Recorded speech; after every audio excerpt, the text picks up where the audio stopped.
اللہ سبحانہ و تعالی نے اپنی لاریب کتاب میں ارشاد فرمایا وَإِن تَعُدُّوا نِعْمَتَ اللَّهِ لَا تُحْصُوهَا، کہ اگر تم اللہ کی نعمتوں کو شمار کرنا چاہو لا تحصوها، تم گن ہی نہیں سکتے، اس لیے کہ نعمتیں لاتعداد ہیں۔ جب نعمتیں لاتعداد ہیں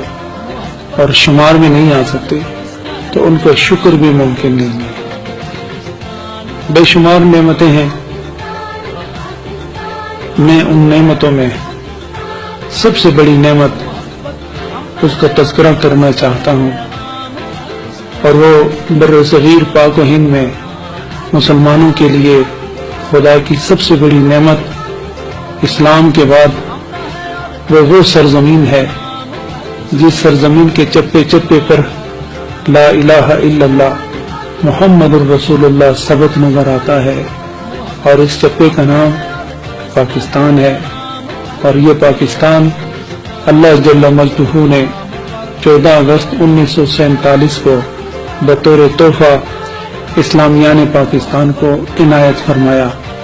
یہ پاکستان ایسے ہی نہیں بنا، اس میں علماء حق کا خون بہا ہے، اس میں اہل حق کا خون بہا ہے، اس میں صوفیاء اور دیگر شعبوں اور پیشوں سے تعلق رکھنے والے زمیندار سے لے کر بہت بڑے بڑے نمبردار تک ان لوگوں نے خون اور پسینے کو اس کے قیام میں شامل کر کے اس کو ایک وجود عنایت کیا ہے۔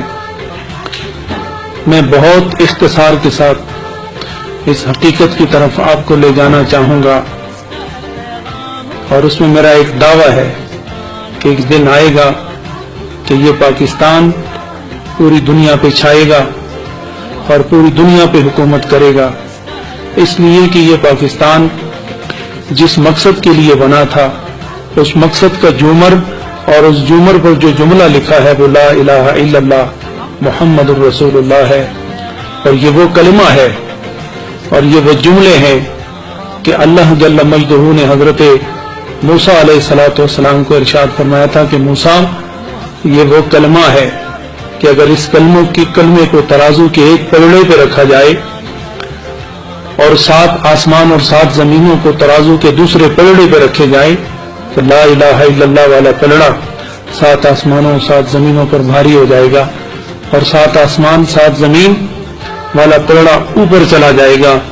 تو آپ خود ہی اندازہ لگائیں کہ وہ کلمہ جس کلمے کے لیے یہ ملک بنا ہے، یا اگر اس کو میں تھوڑا سا اور ادبی انداز میں بیان کروں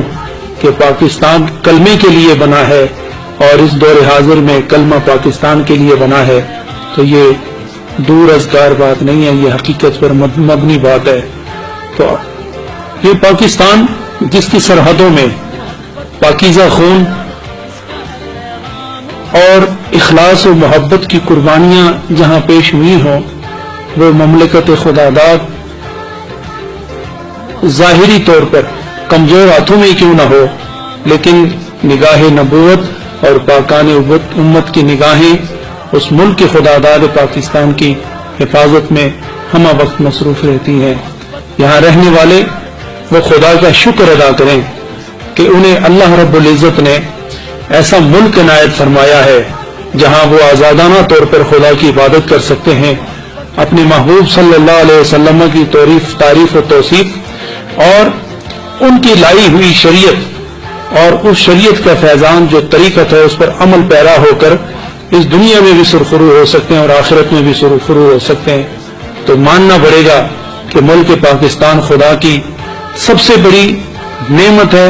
اور وہ نعمت لا الہ الا اللہ محمد رسول اللہ کے بعد متحقق ہوتی ہے۔ اور یہ سرزمین جس کے شب و روز،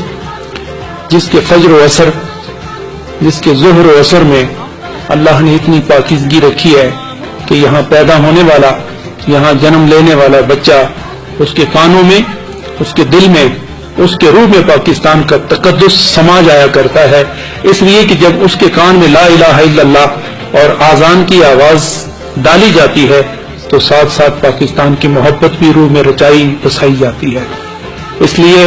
میں سمجھتا ہوں کہ پاکستان کے قیام اور اس کے قیام پر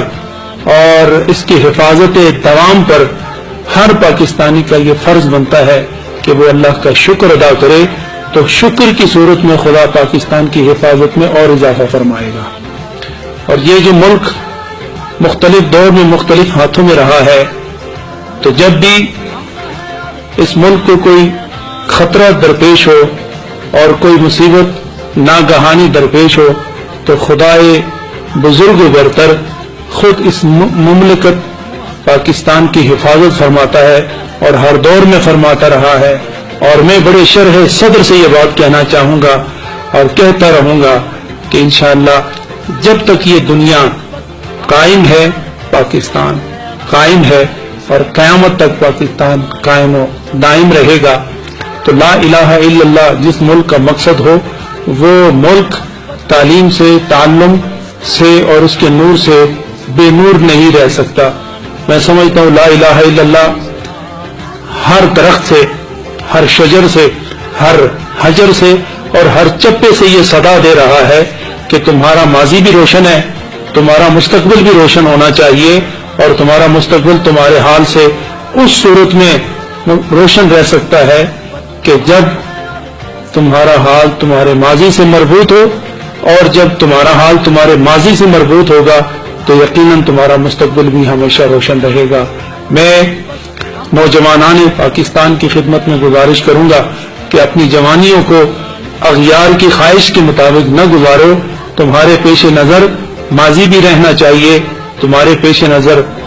حال بھی رہنا چاہیے، اور تمہارے پیش نظر مستقبل بھی رہنا چاہیے۔ زندہ قومیں وہی ہوتی ہے جو اپنے اسلاف کے کارناموں کو ہمیشہ پیش نظر رکھتے ہیں۔ آپ اپنے اسلاف کی قربانیوں کو دیکھیں، آپ ان کے بہتے ہوئے خون کو دیکھیں، ان کی لٹتی ہوئی عزتوں کو دیکھیں۔ وہ مائیں جنہوں نے اپنے لال قربان کیے، اور جنہوں نے چھوٹے چھوٹے بچوں کو قربان کیا، جنہوں نے اپنے سہاگ کو لٹایا، اور جنہوں نے اپنی جان قربان کی، ایسی تاریخ اور ایسی روشن مثالیں جس قوم کے پاس موجود ہوں، وہ قومیں ہمیشہ تاریخ میں زندہ اس صورت میں رہتی ہیں کہ ان کا تعلق ماضی سے ہمیشہ جڑا رہے۔ میری دعا ہے کہ اللہ پاکستان کی حفاظت فرمائے۔ پاکستان زندہ باد۔